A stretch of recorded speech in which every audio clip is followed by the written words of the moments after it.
Hello YouTubers, Alaska Prepper here.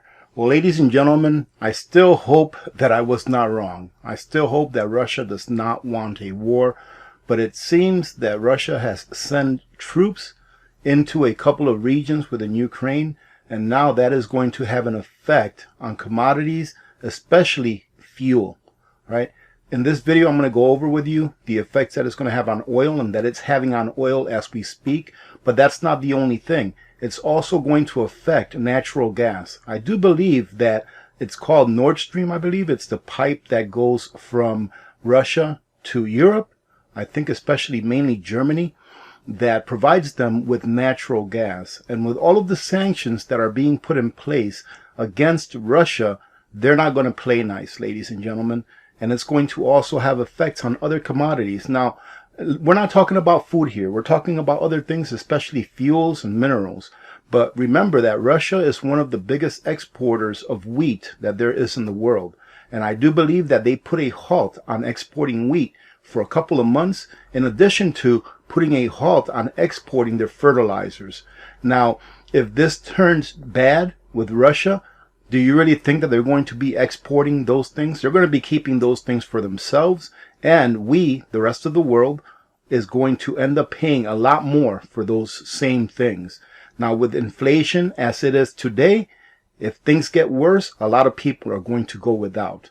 Now here, as you can see, it says oil prices barrel toward $100 as Putin's order to send troops into Ukraine fuels fears of disruptions to energy shipments. And ladies and gentlemen, what have I always said? That when politicians fail at their jobs, they take us to war. The consequences of politicians failing at their job always falls on the heads of the people that they're supposed to be serving. But I guarantee you one thing, ladies and gentlemen, when oil prices reach $150, $200 a barrel, for whatever reason, remember, correlation does not equal causation, meaning that I do believe that we are in a war cycle right now. I was hoping that maybe we could thwart it for a few more years so that we can get better prepared. But whatever happens with this happens. There's nothing that we can do about it. The best thing that we can do is keep ourselves informed so that we can better prepare for the probabilities of things that can happen. Not that they will necessarily happen. And of course, oil is in the 90s. I think it's in 92 or something. And I'm going to go over that chart with you here in a minute. I'm going to also show you some of the things that I look at on a daily basis just to keep abreast of what's going on in the markets. All right. So Russia warns of brave new world of higher gas prices after Germany halts Nord Stream 2. And here, as you can see, it says, Europe's energy crisis deepened Tuesday as Germany halted the process of certifying the Nord Stream 2 natural gas pipeline. Ladies and gentlemen, this is going to hurt people a lot, especially in Europe, because they depend on this natural gas. More so, they depend on the price that they pay for, because it's a lot cheaper for them to get it from Russia than it is for them to import it from us, the United States. I can see Germany going back to using coal, because it's probably cheaper for them to use coal than it is for us to send them liquid natural gas overseas. All right, ladies and gentlemen, so people are going to end up having to pay even more just to be able to stay warm during the winter and to just be able to live. Because oil, ladies and gentlemen, especially oil and natural gas, they are what run our industries. They are what run our factories. You don't see factories out there running on solar panels or windmill. Maybe they use solar panels or windmills to supplement their use of biofuels in order to energize their plants or their factories, but they don't run solely on solar. So what's going to happen when they have to pay more for their energy? Of course, they're going to have to do what they can only do, which is to pass that cost on to you and me, the end consumer. Now, this article here goes over the 5 commodities that will explode in price as the Ukraine crisis escalates. Let's hope that it does not. Let's hope it settles down. But like I said, we need to be prepared. Here it says, as tensions between Ukraine and Russia reach a boiling point, several key commodities could be impacted. Russia accounts for about 6% of global aluminum. Now, that doesn't sound like a lot, ladies and gentlemen, but when you're talking about millions of tons, that is an awful lot of aluminum.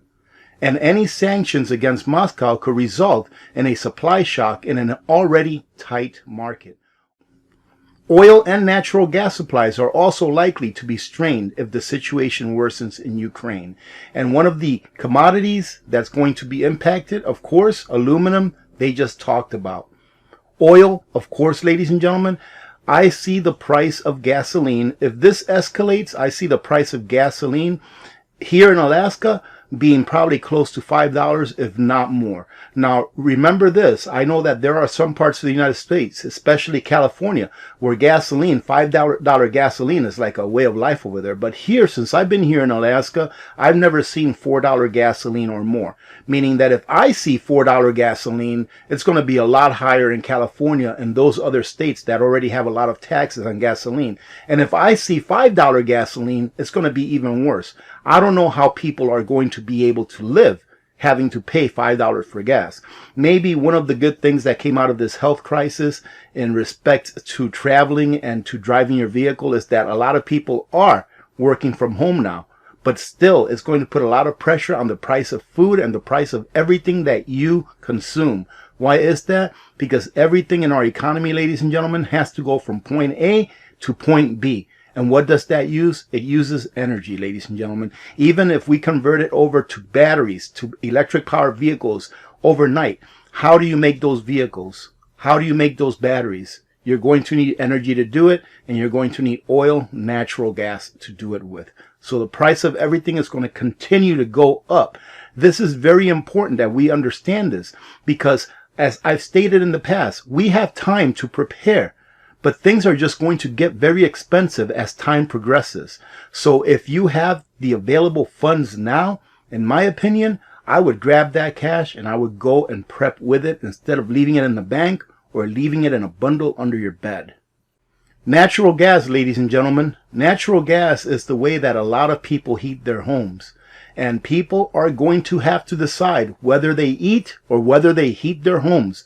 I did a video about this, I don't know, maybe a month or two ago, stating exactly that there will come a time where people will have to decide on whether they heat their homes or whether they feed their children. And this right here will definitely be that case if natural gas ends up going up, to these astronomical amounts that they're predicting here because of this thing with Ukraine.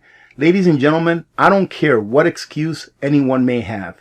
Anyone can come on here under the comments and give me all the excuses in the world as to why there should be a war with Russia.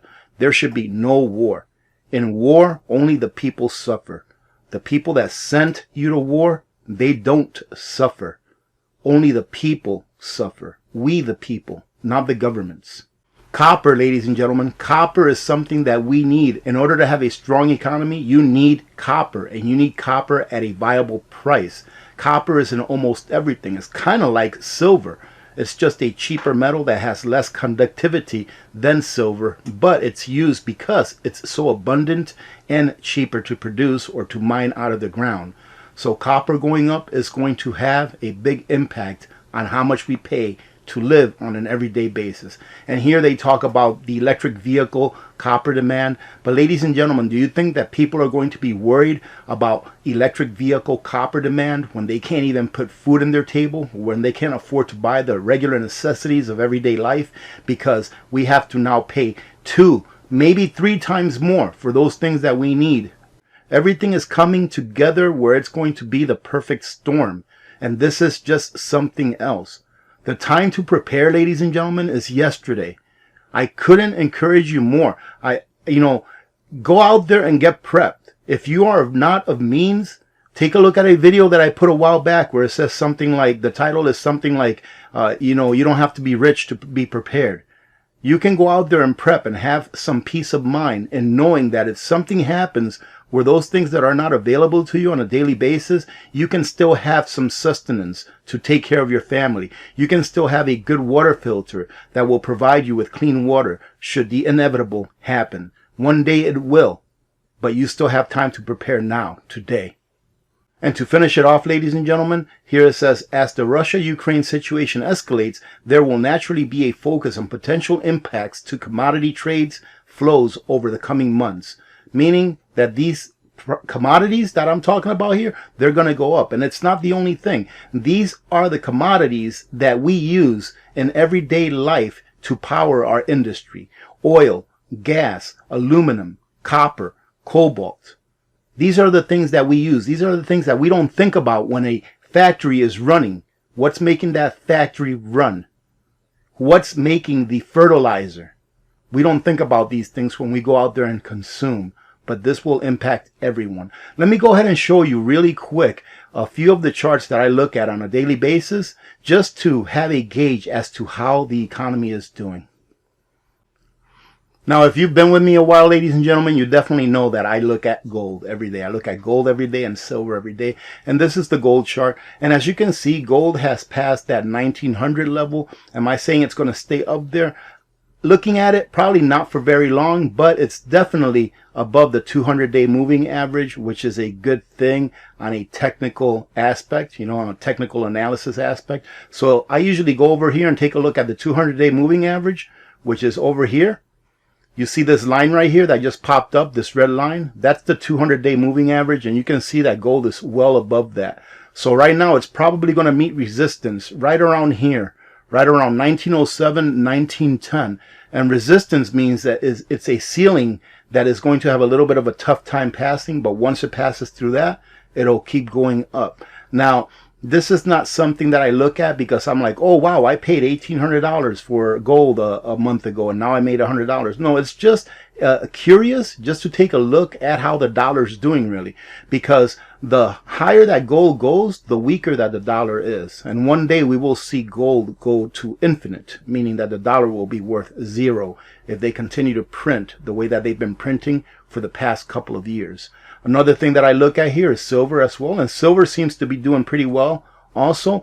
Whenever we get into some kind of a world conflict where it is going to affect commodities, where it has a good chance of affecting the way that we live our everyday lives, usually gold and silver are backups that people use. Even corporations maybe buy a little bit of gold and silver to have somewhat of a hedge on the money that they have in their accounts, right? I forgot which big box store it was. This was one of those online big box stores that a couple of years ago, I remember seeing a video on this where the CEO decided to buy a whole bunch of gold in 10th ounce coins in order to be able to pay his employees in case the dollar went to zero, because he's expecting the dollar to go to zero as well. But as you can see here, silver, as you can see, it's hitting that 200-day right there. So once silver gets above that 200-day moving average, where it looks like it's trying to get above that 200-day moving average, it'll probably go up a little higher. But again, same thing with silver as with gold. I don't really look at it as an investment. It's just a hedge on the dollar, and of course a hedge against governments. I also take a look at the Dow Jones just to see how the Dow Jones is doing. And as you can see here, the Dow Jones took a pretty good dip today. Right now, it's 640 points to the downside. However, the stock market is so manipulated, ladies and gentlemen, that I wouldn't be surprised if tomorrow it jumped up 1,000 points. So this is just something I look at as somewhat of a bellwether. But right now, the Dow is in pretty deep territory. I mean, the 200-day moving average is up here, and look at where the Dow is. And if we take a look at how much it's lost since, since January of this year, if we take a look at how much it's lost up to today, right now it's almost at 10%. So it's not even at correction territory. I believe 10% or more is a correction. I believe 20% or more is a bear market or a crash, and then 30% or more is a bear market. I believe that's how it works. Don't quote me on that. I'm not a professional trader. But I look at the Dow, I look at the Dixie, which is the strength of the dollar when compared to the other 5 or 6 currencies around the world. I believe it's the yen, the yuan, the pound, the euro, and I think Australia's currency as well. I'm not sure. Don't quote me on that either. But as you can see, the dollar is going up, which in a way is not a good thing. The government and the Fed, they don't want the dollar to get stronger. They want the dollar to get weaker, believe it or not. The reason for that is because with a weaker dollar, there's even more inflation. There's even more inflation and more dollars that they'll be able to print to send out to other countries. The big deal about having a strong dollar is it's emerging markets. Emerging markets meaning like China, like India, other countries that rely on the dollar and that peg their currency to the dollar. The stronger that their dollar is, the more that it's going to cost them in their currency to service the loans that they've taken out in dollars. And that could just be a downward spiraling event. Let's say that the dollar gets really high. Let's say it gets up to 100, 120. I expect the dollar that before it crashes, I expect it to be 120, 130 before it crashes. So a lot higher than it is now. And one of the reasons that is bad is because, let's say, for example, you're a company in India, let's say, and you took out a loan in dollars when the dollar was a little low. And you said, well, this is a great deal because I can pay back these dollars as it's low, you know, and I don't need as many rupees in order to make up $1. Well, the dollar starts to gain strength. They still have a loan that's denominated in dollars, but they're only earning rupees. So the higher that the dollar goes, the more rupees that they have to earn, the more of their labor that they have to actually give up in order to be able to pay back that loan or just service the loan with interest. So it's a big deal when our dollar goes up. Another thing that it does for us here, that is a negative thing when our dollar goes up, is that it costs more for other countries to import our goods. So our exports get more expensive for other countries. So that's not good for our exports, for the things that we're trying to sell outside of our borders. And of course, ladies and gentlemen, whenever the dollar goes up here in the United States within our borders, it doesn't really affect our purchasing power of those things that we really need to eat. All right. It really affects the purchasing power of those things that we can import. So the stronger our dollar is, the more stuff we can import cheaper. But the stronger that our dollar is, doesn't really affect how much we still have to pay for our everyday items like food, all right, and fuel and things like that that we need in order to live on an everyday basis, all right? The other few things that I take a look at is I look at the 10-year bond. And as you can see, the 10-year bond looks like it's going to keep going higher. This is the line that I drew. I drew this line more than a year ago. I remember doing a video and drawing this line more than a year ago, and I said that this line right here, that once the 10-year bond passes this line, it's going to be the point of no return. I don't know if that's going to be the case, but we'll see. But it surely is getting a little bit closer. And the reason that I take a look at the 10-year bond is because it's the bond, it's the interest rate that the economy goes off of, like for loans and for credit card interest, for mortgage interest, and for things like that. That is the one that they go off of. So the higher this goes, the more that you're going to be paying for a loan when you want to get a mortgage, when you want to, borrow money to get a car and things like that. That's why I take a look and keep track of this. I also look at the 30. This is the 30-year bond. And the only reason I take a look at the 30-year bond is because I like to compare it against the 10-year bond. So I'm not sure if you've ever heard that whenever the short end bonds, like the 5-year, the 10-year, or the 3-month, 5-year, 10-year, that whenever their interest rates gets higher than the long-term bonds, that we're entering into a recession. So the closer that you see the 10-year bond get to the 30-year bond, it's an indicator that we're getting closer to a recession. And this is the case. We're at 1.92 with the 10, and we're at 2.23 with the 30. Once those inverse, then we are in a recession. And then the last thing I take a look at is I just take a look at the price of oil, because oil does run the stock market. If oil crashes, you'll see that the stock market crashes as well. But oil is going to continue to go up. That's an indicator that the price of goods, ladies and gentlemen, the price of gasoline that you pump into your vehicles is going to continue to go up. So prepare now, ladies and gentlemen. Keep your gas tanks full, dollar cost average into your preps if you're not of means to go out there and get everything that you need right now, because we are going to need our preps. I do pray that we don't end up getting tangled into a conflict with Russia. However, it seems to me that our government and other governments around the world want nothing but. Then again, it's not their children that have to go fight the wars, lose their lives, and it's not them that have to lose, their wealth. It's us, we the people, that end up losing our wealth and the lives of our children whenever we go off to war. Having said that, I hope you're having a great day today. I do have a short video to put up later on this afternoon. It's me opening a jar of blueberry jam that I processed just shy of 9 years ago. like 8 years and 10 months ago or so. And I'll show you what it looks like. That way you can determine whether you want to put away jam and jellies for long term. All right, ladies and gentlemen, have a great day today. Thank you very much for joining in. Remember to be good to each other. When good people do good things happen. Remember to reach one, teach one, and repeat. If we all did this, the world would be a better place, and you know that it will be a better place. Many blessings to all of you and your families. I'm Alaska Prepper. I am out.